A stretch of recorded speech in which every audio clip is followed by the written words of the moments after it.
Hi guys, it's Angie with Fun Endeavors Tie-Dye Lab. Today I'm going to ice dye a Buffalo brand woman's hoodie. This is one of the Buffalo hoodies that I purchased from Costco last year, so they've changed the design of their hoodies a little bit this year.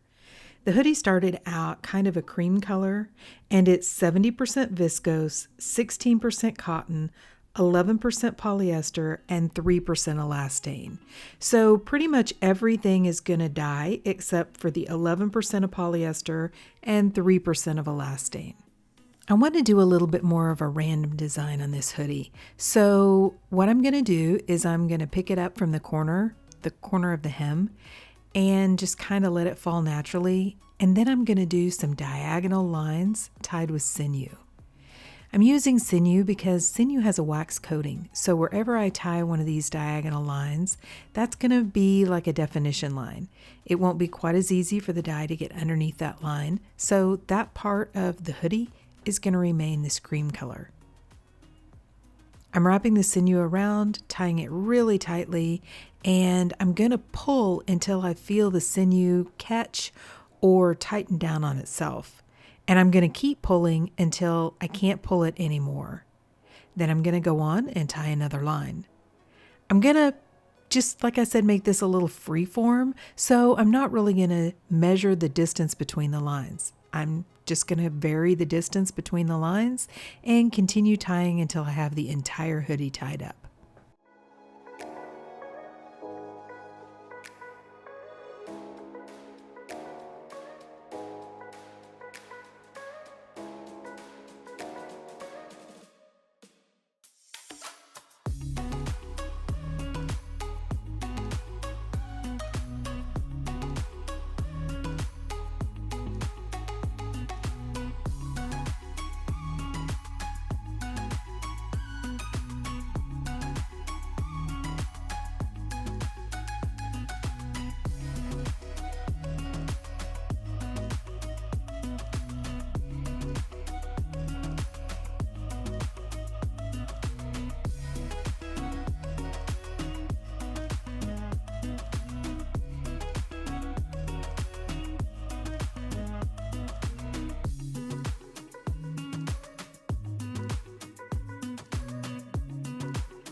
Once I have the entire hoodie tied, I'm going to set it aside and allow it to dry out completely.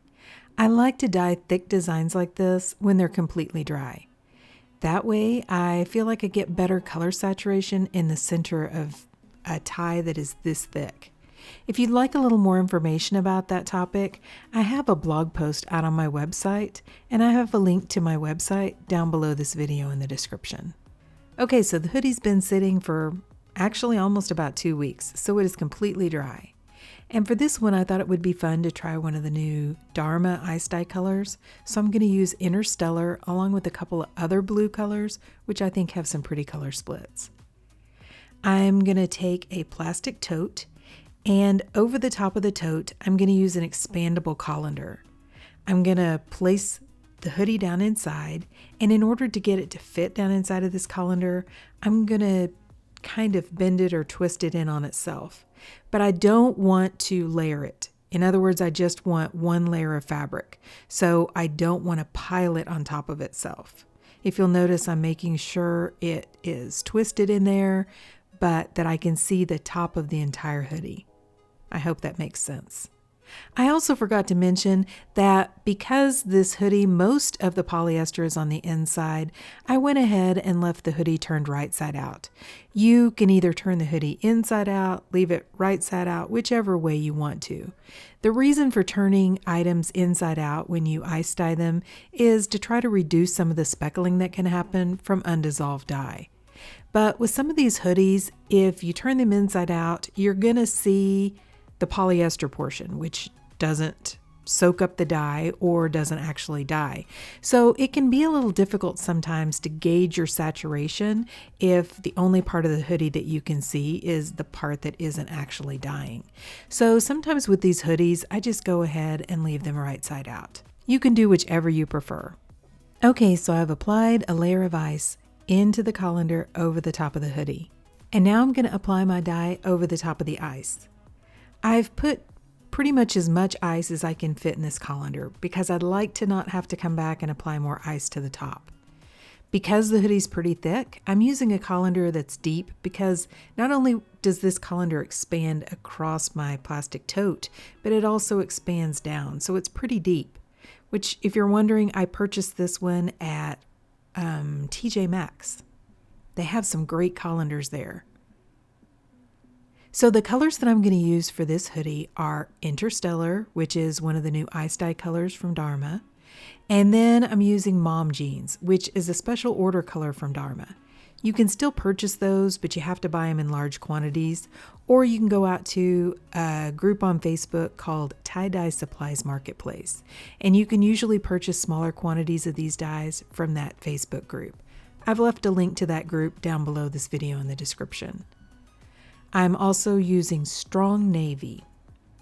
I ran out of the Mom Jeans, so I got just a little bit more off of my dye shelf, and I'm using a little bit more of that color. Then over the top of the ice, I'm going to add a little bit of additional dry soda ash and place this container aside to allow the ice to melt. After the first layer of ice melted, like I said, I didn't really want to add more dye and ice to the top of the hoodie. However, if after your first layer of ice melts, you turn your hoodie over and see that you still have a lot of like the beige or the original color of the hoodie, you can turn your hoodie over, add more ice, and add more dye to the back side. Instead, I just took this colander, placed it down inside of a plastic tote, put the lid on the tote, and then I left it to process. I let it process about 48 hours before I began rinsing it. To rinse the hoodie, I took it to my utility sink and I started rinsing it in cold water to rinse out the soda ash. I warmed the water up to hot and I continued rinsing in hot water to rinse out the excess dye that didn't bond with the fabric. I also untied the hoodie, and then instead of rinsing for a really long time, after I rinsed just a little while in the hot water, I ran some hot water in my utility sink, added a little bit of Blue Dawn dish soap, placed the hoodie inside, and allowed it to soak. When the water cooled off, I changed it out, and I continued that soaking process until my water was remaining almost clear. Then I put the hoodie along with some Dharma's professional textile detergent into my washing machine, and I washed the hoodie using a hot water cycle. Okay, so I've washed and dried the hoodie, and let's see what it looks like. Okay, so what do you guys think? I think this one looks really pretty. I love all the colors that I used on this one. The Interstellar is one of the newer colors, and if you haven't seen that one, I just made a video for that not too long ago, along with the other Dharma ice dye colors that they just released in October. And that color is kind of like a smoky blue color, and it has some light purple and pink splits. And then the Mom Jeans is kind of that denimish type color. It also has some of the pinky, purple, mauve type color splits. And then, of course, the Strong Navy is a darker blue, but a lot of the colors in my Strong Navy color swatch are kind of a really dark purple. And so it has that cool purple color split that you're seeing in this hoodie. So pretty much all of these colors blend really well together. And I think they look really pretty on this hoodie. Love the color splits. And I like the design. You know, it's not an overwhelming design. It's not a geode per se, but it kind of gives a little bit of that geode feel without actually having a center to the geode. And I like the lines going diagonally. I think that will be pretty flattering to wear.